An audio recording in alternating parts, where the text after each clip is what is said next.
Yohanes 15 ayat 5. Tuhan Yesus berkata, akulah pokok anggur dan kamulah rantingnya.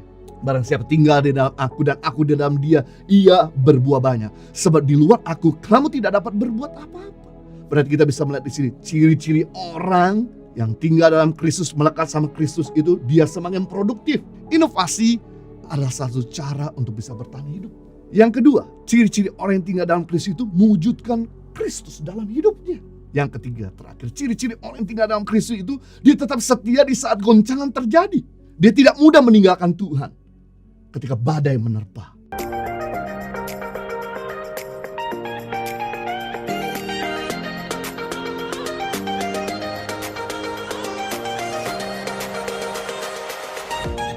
Amazing, luar biasa. Yang ketiga, tanda daripada kuasa kebangkitan, kita menjadi orang yang lebih melekat dengan Kristus. Matius 28 ayat 9, tiba-tiba Yesus berjumpa dengan mereka dan berkata, salam bagimu. Mereka mendekatinya dan memeluk kakinya serta menyembahnya. Orang yang pertama yang Tuhan Yesus berkenan temukan setelah kebangkitannya bukan Rasul Petrus, bukan Rasul Yohanes, bukan murid-murid yang lain, tetapi perempuan-perempuan ini. Kenapa begitu spesial sekali perempuan-perempuan ini? Kenapa? Karena sementara yang lain down, putus asa, sedangkan perempuan-perempuan ini tidak putus asa. Yang lain sedang mundur, sedangkan perempuan ini tidak. Yang lain sedang tergoncangkan, perempuan-perempuan ini tetap melekat dan dekat pada Yesus.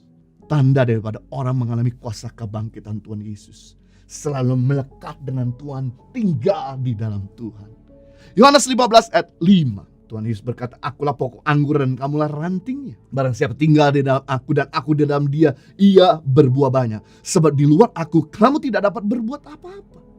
Yesus mengajarkan sebuah analogi bahwa dia adalah pokok sumber dan kitalah ranting dan carang. Memang di sini kita bisa lihat yang menarik itu pasti ranting. Yang didekati makhluk itu ranting karena dia punya karisma, ada daun dan buah. Tapi kalau ranting itu gak melekat atau nempel sama sumber, ranting itu kan kering dan mati. Tapi kalau ranting tersebut mungkin dia gundul, dia gak produktif, tapi dicangkokkan, ditempelkan pada pokoknya, maka ranting tersebut akan berbunga, berbuah dan berdaun. Berarti kita bisa melihat di sini ciri-ciri orang yang tinggal dalam Kristus, melekat sama Kristus itu, dia semakin produktif. Karena ranting, walaupun dia gak berbunga atau berdaun atau berbuah, kalau dia nempel pasti berbunga, berdaun dan berbunga. Sama halnya, mungkin kita punya latar belakang yang kurang, baik secara edukasi, mungkin secara pergaulan, mungkin juga secara ekonomi. Tapi saya mau beritahu, selama kita melekat pada Tuhan, engkau akan semakin berinovasi. Inovasi adalah satu cara untuk bisa bertahan hidup. Perhatikanlah, orang-orang yang keluar dari krisis di masa pandemi adalah orang-orang tinggal dalam Kristus. Gak mungkin Tuhan biarkan dalam keadaan kelaparan. Karena Daud berkata, dahulu aku muda, sekarang aku tua, tapi aku tak pernah lihat orang benar ditinggalkan anak cucu yang meminta-minta. Membuktikan bahwa orang yang tinggal dalam Kristus itu terpelihara. Walaupun di tengah-tengah krisis, dia bisa bertahan hidup. Seperti Yusuf yang bukan lulusan S1, hanya lulusan sumur kering, pasar budak, penjara, tapi lebih berinovasi dari orang-orang di luar penjara. Dan bahkan lulusan sekolah terbaik Mesir. Kenapa?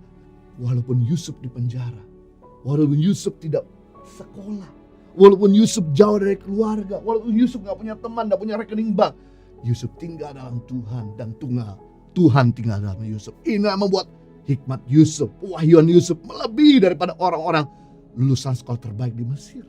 Saya yakin kalau kita semakin tinggal dalam Tuhan, justru kita bisa melihat kita akan keluar dari krisis.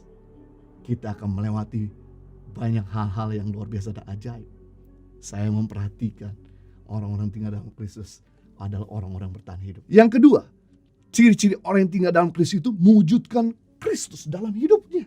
Artinya menginkarnasikan Yesus lewat perkataan dan perbuatannya. Bukan seperti ahli Farisi yang menjaga penampilan luar rapi, baik dan kelihatan rohani, tapi di dalamnya buruk. Di luar seperti domba, tapi hatinya serigala. Orang tinggal dalam Kristus itu tidak hanya pandai bicara, tapi bisa menghidupkan atau menghidupi apa yang dibicarakan. Dia melakukan apa yang dikatakan dan mengatakan apa yang dilakukan. Bukan NATO, no action, talking only. Bukan carbuk, cari muka, hanya pengen dipuji orang. Tapi begitu di belakang orang dia gak lakukan apa yang dikatakan. Dia gak mengerjakan apa yang diajarkan. Di sini kita sedang di-challenge, sedang didorong. Orang yang tinggal dalam Kristus, dia akan jadi saksi, dia akan jadi berkat lewat perbuatannya. Bukan prestasinya, bukan karismanya. Yang ketiga, terakhir, ciri-ciri orang yang tinggal dalam Kristus itu, dia tetap setia di saat goncangan terjadi. Dia tidak mudah meninggalkan Tuhan. Ketika badai menerpa, ketika datang badai, setiap kita pasti mengalami badai yang sama dalam hidup ini. Baik Anda orang yang beredukasi maupun orang yang tidak beredukasi, baik Anda adalah orang yang berada maupun orang yang tidak, setiap kita pasti mengalami badai. Tapi kenapa ada orang yang tetap setia sama Tuhan, tapi ada orang yang gak setia sama Tuhan? Mereka adalah orang-orang yang mengalami kuasa kebangkitan, dan yang tidak setia adalah orang-orang yang tidak mengalami kuasa kebangkitan. Sebelum kebangkitan Kristus, pada saat Yesus ditangkap, para pengikutnya menjadi tercerai-berai seperti domba yang tidak bergembala. Tapi setelah kebangkitan Kristus, mereka jadi pengikut Kristus yang setia. Rasul Petrus yang menyangkal Yesus 3 kali setelah kebangkitan Yesus, dia memberitakan Injil kemana-mana, ditangkap sama tentara orang Romawi, kemudian disalibkan di Roma dan disalibkan dengan cara terbalik, tapi tidak meninggalkan Yesus. Wow. Setelah mengalami kuasa kebangkitan, Petrus tidak lagi nyangkal Yesus. Berikutnya Rasul Thomas yang tadinya tidak percaya Yesus bangkit, sampai dia minta bukti dan berkata, saya gak percaya Yesus itu bangkit sampai saya mencucukkan jari saya ke lubang pakunya. Tapi begitu dia menyaksikan bahwa Yesus bangkit, dia kemudian pergi memberitakan Injil dan ke India. Dia dihujani tombak di India, mati di sana tapi tidak tinggalkan atau menyangkal Yesus. Setia. Filipus yang pelit, penuh perhitungan. Pada waktu Yesus minta tolong untuk memberi makan kepada 5.000 orang kelaparan. Setelah kebangkitan Yesus, dia jadi begitu murah hati, beritakan Injil kemana-mana, dan matinya disalib terbalik. Gak menyangkal Yesus. Dan rasul-rasul yang lain pun menyaksikan kebangkitan Kristus. Tidak ada satupun di antara mereka yang meninggalkan Yesus. Amazing. Seharusnya kita semua yang mengalami kebaikan Tuhan tidak akan pernah meninggalkan Tuhan walaupun badai hebat memukul kita, karena Tuhan kita setia. Badai diizinkan terjadi dalam kehidupan kita untuk membentuk dan menunjukkan kebesaran Tuhan. Kenapa sih masalah harus terjadi dalam kehidupan kita? Karena Tuhan sayang sama kita, karena Tuhan mengasihi kita, karena Tuhan mau kita bukan cuma diselamatkan, tapi Tuhan mau untuk membentuk kita menjadi seperti Dia. Cara Tuhan membentuk kita gak ada cara lain, lewat persoalan, lewat badai. Dan justru lewat badai lah Tuhan bisa membuktikan bahwa Dia lebih besar dari masalah, penyakit, persoalan kehidupan kita. Kalau kita ngalami kebaikan Tuhan, kita tidak akan pernah meninggalkan Tuhan demi posisi yang lebih tinggi.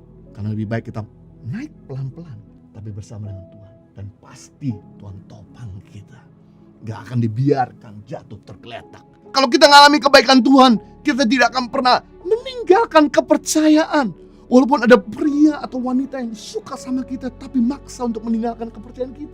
Buat apa kita memiliki segala-galanya, memiliki yang terbaik, tapi jiwa kita binasa? Orang yang mengalami kuasa Kristus, pasti dia akan tetap setia sampai akhir hidupnya. Jadi kita belajar hari ini ada 3 tanda orang yang mengalami kuasa kebangkitan. Yang pertama, kita akan mengalami sukacita yang besar. Yang kedua, kita ingin membimbing orang kepada Yesus, kepada kebenaran. Dan yang ketiga, kita menjadi orang yang lebih melekat dengan Kristus.